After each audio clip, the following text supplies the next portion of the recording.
नमस्कार, आदाब, सत श्री अकाल, जय भीम, जोहार। मेरा नाम है नवीन कुमार।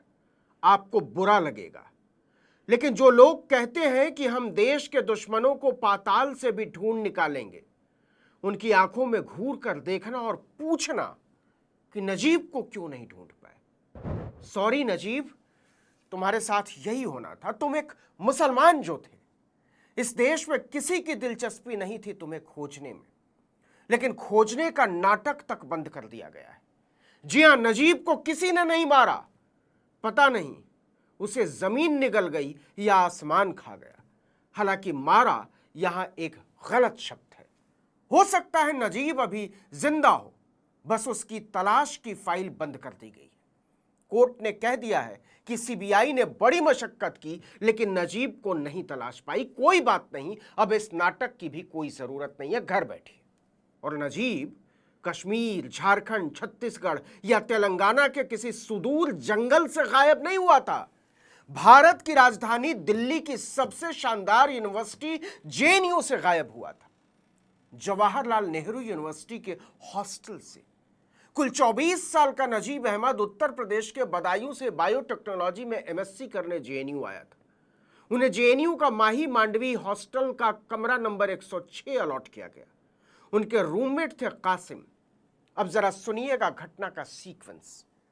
तारीख थी 13 अक्टूबर 2016। नजीब छुट्टी के बाद घर से यूनिवर्सिटी लौटा था। इसके अगले दिन यानी 14 अक्टूबर की रात को डिनर के बाद माही मांडवी छात्रावास में नजीब की भाजपा की छात्र इकाई एबीवीपी के कुछ छात्रों के साथ झड़प हो जाती है। नजीब के रूममेट कासिम के मुताबिक एबीवीपी के कार्यकर्ताओं ने नजीब को बुरी तरह पीटा था और वो घायल हो गया था। उसके अगले दिन नजीब अपनी मां फातिमा नफीस को फोन पर बताते हैं कि उनके साथ बहुत गलत किया गया है और वो बहुत ही परेशान है। नजीब की मां भागी भागी अगले ही दिन जेएनयू पहुंचती है, लेकिन वो नहीं मिलता। यानी 15 अक्टूबर 2016 की रात पता चलता है कि नजीब गायब है। उसके दोस्त तलाश शुरू करते हैं, लेकिन वो कैंपस में कहीं नहीं मिलता। सबका शक एबीवीपी की तरफ जाता है। उसके बाद से आज तक नजीब का कोई अता पता नहीं। शुरुआत में दिल्ली पुलिस ने केवल गुमशुदगी की रिपोर्ट दर्ज की। दिल्ली पुलिस की मासूमियत देखिए। उसने अपनी रिपोर्ट में बाकायदा लिखा कि हमने एबीवीपी छात्रों से बहुत पूछा, लेकिन उन्होंने कुछ नहीं बताया, हमें कोई ठोस सबूत दिया ही नहीं। नजीब के परिवार ने आरोप लगाया कि पुलिस पक्षपात कर रही है और सही जांच नहीं कर रही। नजीब की मां फातिमा नफीस ने हाईकोर्ट का रुख किया। उन्होंने हैबियस कॉर्पस यानी बंदी प्रत्यक्षीकरण याचिका लगाई। कोर्ट ने दिल्ली पुलिस से नजीब को पेश करने को कहा, लेकिन दिल्ली पुलिस ने हाथ खड़े कर दिए। अंत में मई 2017 में दिल्ली हाईकोर्ट ने मामला सीबीआई को सौंप दिया। सीबीआई ने भी कई बार एबीवीपी के छात्रों से पूछताछ करने का नाटक किया और जैसी कि पूरी उम्मीद थी, वो किसी को गिरफ्तार नहीं करती, ना ही उसे इस केस में कुछ ठोस हासिल होता है। जून 2019 में सीबीआई ने क्लोजर रिपोर्ट दाखिल कर दी। कहा कि नजीब की मौजूदगी या उसके गायब होने का कोई सुराग नहीं मिला। हमारे बस का नहीं है नजीब को ढूंढना। उसकी मां फातिमा नफीस ने बार बार आरोप लगाया कि नजीब को जबरन गायब किया गया है और यह राज्य प्रायोजित कवर अप है, ढकने की कोशिश। नजीब की तलाश के लिए तमाम प्रदर्शन हुए और कई मानवाधिकार संगठनों ने आवाज उठाई। सबने पूछा कि आखिर एबीवीपी कार्यकर्ताओं की संदिग्ध भूमिका के बावजूद उन्हें पकड़ा क्यों नहीं गया, उन पर कोई कार्रवाई क्यों नहीं हुई। जेएनयू प्रशासन और दिल्ली पुलिस की निष्क्रियता को लेकर भी कई सवाल उठे। जेएनयू में छात्र संगठनों ने लंबे समय तक प्रदर्शन किया, लेकिन इसका कोई फायदा नहीं मिला, न मिलना था, कुछ नहीं हुआ। क्या आप कल्पना कर सकते हैं कि देश की राजधानी की एक विशाल यूनिवर्सिटी के कैंपस के अंदर एक हॉस्टल से एक छात्र गायब हो जाता है और देश की सबसे काबिल जांच एजेंसी लिखित में बोल देती है कि हमसे नहीं ढूंढा जाएगा, इस केस को बंद कर दिया जाए। अब कोर्ट ने लिखित में कह दिया है कि नजीब अहमद को खोजना बंद कर दीजिए, हम इसकी अनुमति देते हैं। कोर्ट ने लिखा कि नजीब के किसी से झगड़े या बहस का कोई ठोस सबूत नहीं है। नजीब का मोबाइल और लैपटॉप हॉस्टल के कमरे में ही मिला। उसके लापता होने का जिम्मेदार किसी दूसरे छात्र को नहीं ठहराया जा सकता। मतलब क्या गजब की बात है। यह तो वही बात हो गई कि नजीब लापता हुआ है तो वो खुद ही क्यों वापस नहीं आ गया। उसकी जिम्मेदारी थी वापस आ जाना। उसे पता होना चाहिए था कि सीबीआई उसे ढूंढने की कोशिश कर रही है और अगर वो नहीं आएगा तो वो केस बंद कर देगी, भले वो जिंदा हो या उसे मार दिया गया। लेकिन जमीन के नीचे गाड़ दिया गया हो तब भी उसे पता होना चाहिए था कि सीबीआई उसे ढूंढ रही है। वो जमीन से बाहर निकले और सीबीआई वालों को फोन करे कि देखो मुझे यहां गाड़ा गया है, आकर फोटो खींच लो।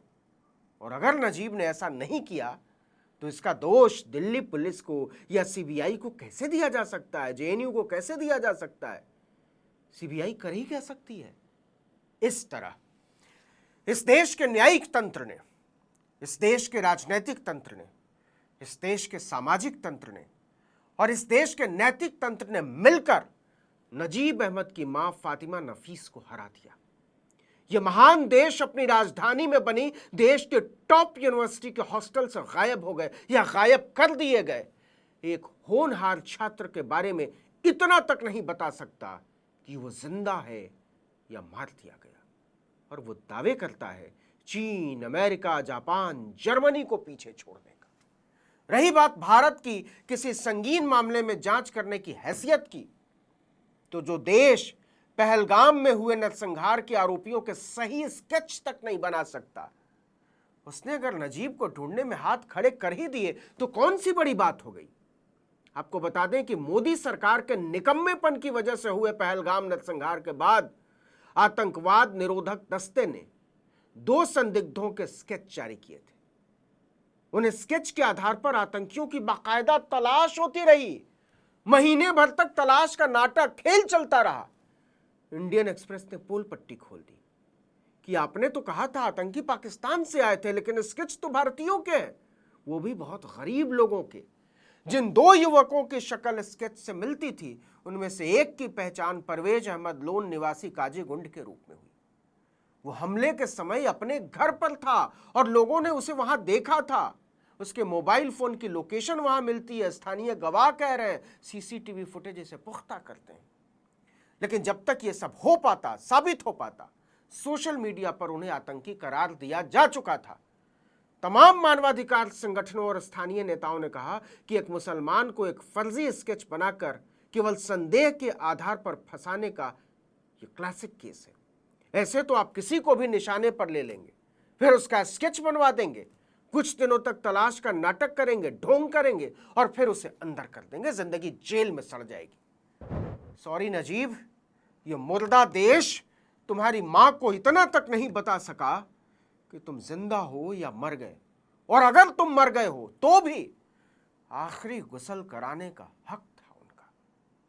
यह हक छीन लिया गया। तुम्हारी मां कहती हैं वो अंतिम सांस तक तुम्हारा इंतजार करेंगी। उन्हें यकीन है तुम किसी रोज लौटोगे। काश ये बात सच हो जाए। इस वीडियो में इतना ही। नमस्कार।